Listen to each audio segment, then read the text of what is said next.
आइए आज ज़मान की अहमियत के साथ अपनी उन्वान को मुत्तसिल कर रहे हैं एक ऐसी दुआ के साथ कि जिसका ताल्लुक जुम्अतुल मुबारक के दिन से। ऐसा मुबारक दिन जिसमें दुआएं कबूल होती हैं, ऐसा मुबारक दिन जिससे मासूमीन ने ईद उल फित्र और ईद उल अज़हा से ज़्यादा अफजल करार दिया। ऐसा मुबारक दिन कि जिस दिन में इमाम ज़मान अलैहिस्सलाम का ज़ुहूर मुतवक्क़ि। ऐसा मुबारक दिन कि जिस दिन में क़यामत के मुनअक़िद होने की खबर। ऐसा मुबारक दिन कि जिस दिन के लिए जनाब सैयदा फ़ातिमतुज़ ज़हरा सलामुल्लाहि अलैहा ने कबूलियत दुआ की घड़ी बयान की।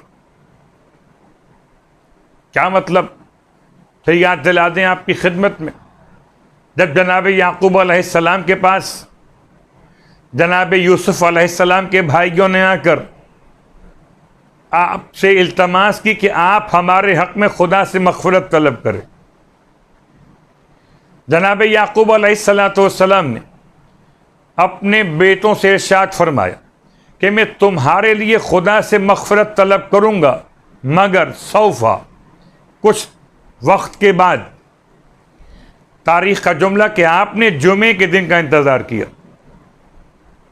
और जुमे के दिन की साअत को बयान करते हुए शहज़ादी के जुमले कि जब सूरज की आधी टिकिया डूब जाए, निस्फ़े कुर्स डूब जाए और निस्फ़े कुर्स बाकी हो, अभी उर्दू में कह लीजिए या समझ लीजिए कि सूरज आधा डूब चुका हो और अभी आधा डूबने के लिए बाकी हो, इस साअत को साअत कबूलियत दुआ का नाम दिया गया।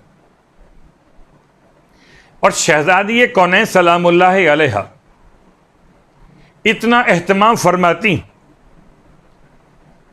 कि उस खास वक्त की ताकीद के लिए फरमाती थी, जाकर मुलाहिजा करो छत पर से कि निस्फ़े शम्स बाकी हो, निस्फ़ डूब चुका हो, ताकि दुआ की खास घड़ियां नसीब हो सके। अब ऐसी दुआ का सिलसिला कि बहुत तलाश किया कि आखिर उलमाए कराम ने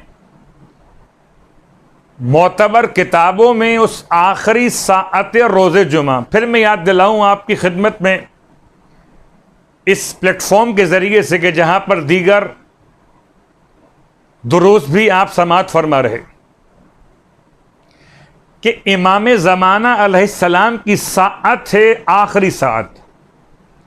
सूरज के डूबने से पहले की वक्त को साअत इमाम ज़मान कहते। तो जुमे का दिन इमाम ज़मान का दिन, आखिरी साअत इमाम ज़माना की साअत।